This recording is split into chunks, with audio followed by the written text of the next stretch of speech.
Assalamualaikum warahmatullahi wabarakatuh. Perkenalkan, nama saya Wandi Setiawan dari semester 3A. Di sini saya akan mereview materi pertemuan ke-13 mata kuliah Hukum Pidana Lanjutan dengan dosen pengampu yaitu Profesor Dr. Hajah Heni Nuraini SHMH dan juga asisten dosen yaitu Dr. Muhammad Rendi Aridayandi SHMH. Pada pertemuan ke-13 ini membahas mengenai bab 5 yaitu alasan hapusnya kewenangan menuntut dan menjalankan pidana. Yang pertama yaitu alasan hapusnya kewenangan menuntut. 1. Tidak adanya pengaduan pada delik aduan atau kelah delik. 2. Nebis in idem dalam pasal 76 KUHP. 3. Matinya terdakwa dalam pasal 77 KUHP. Keempat, daluarsa dalam pasal 78 KUHP. Kelima, penyelesaian di luar beracara atau afdoning bitten proses dalam pasal 82. Dan juga yang terakhir yang keenam yaitu adanya abolisi dan amnesti yang diatur di luar KUHP. Yang pertama yaitu ada AD1, tidak adanya pengaduan pada delik aduan. Nah, dalam buku 1 KUHP tidak ada pengaturan khusus tentang delik aduan, melainkan diatur dalam buku 2 KUHP tentang kejahatan, sedangkan dalam buku 3 tidak dikenal adanya delik aduan. Adapun macam-macam delik aduan, yang pertama yaitu delik aduan mutlak atau absolut, yaitu suatu delik atau tindak pidana yang karena sifatnya sendiri dari kejahatan, maka hanya dengan pengaduanlah baru dapat dituntut.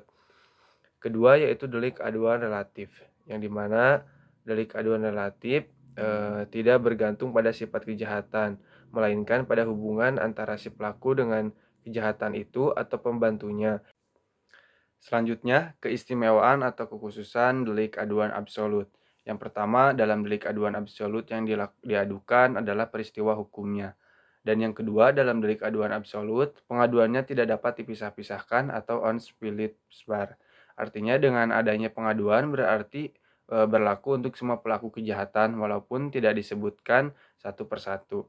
Oleh karena itu, dalam delik aduan yang absolut, pengaduan mutlak harus ada, sebab tanpa pengaduan pelaku dan peserta lainnya tidak dapat dituntut. Selanjutnya yaitu keistimewaan delik aduan relatif. Yang pertama, dalam delik aduan relatif yang diadukan adalah orang yang disangka telah melakukan tindak pidana.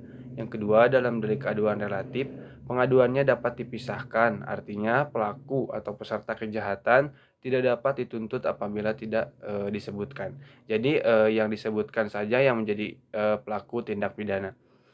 Nah, siapakah yang berhak mengadu atas tindakan tersebut? Berdasarkan pasal 72 dan pasal 73 KUHP dapat disimpulkan bahwa yang berhak mengadu adalah orang atau mereka yang terkena kejahatan. Misalnya dalam pasal 319 KUHP, penghinaan tidak akan dituntut jika tidak ada pengaduan orang yang terkena kejahatan, dan pasal 322 ayat 2 tentang membuka rahasia. Nah, tenggang waktu pengaduan yaitu sejak saat orang yang berhak mengadu mengetahui adanya kejahatan. Hal ini berlaku baik untuk delik aduan absolut ataupun delik aduan relatif. Adapun daluarsa pengaduan adalah setelah 6 bulan apabila korban bertempat tinggal di Indonesia dan 9 bulan apabila bertempat tinggal di luar Indonesia yang diatur dalam pasal 74 KUHP. Nah, menarik kembali pengaduan berdasarkan pasal 75 KUHP, penarikan dapat dicabut 3 bulan setelah pengaduan diajukan. Tetapi jika yang berhak mengadu meninggal, maka pengaduan tidak dapat dicabut kembali. Nah, tetapi khusus untuk delik aduan absolut, penarikan pengaduan tidak terikat waktu 3 bulan, melainkan selama waktu pemeriksaan dalam sidang pengadilan. Mungkin cukup sekian review yang dapat saya sampaikan. Terima kasih. Wassalamualaikum warahmatullahi wabarakatuh.